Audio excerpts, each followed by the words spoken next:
Телевидение вы смотрите?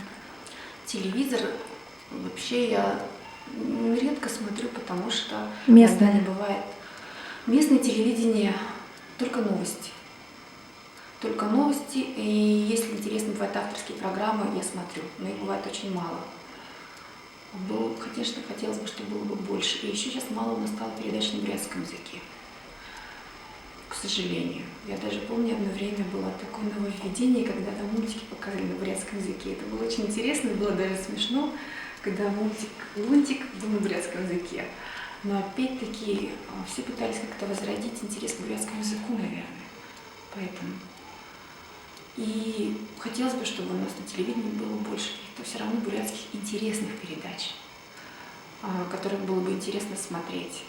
И все же хочется, чтобы как-то больше приобщались, наверное.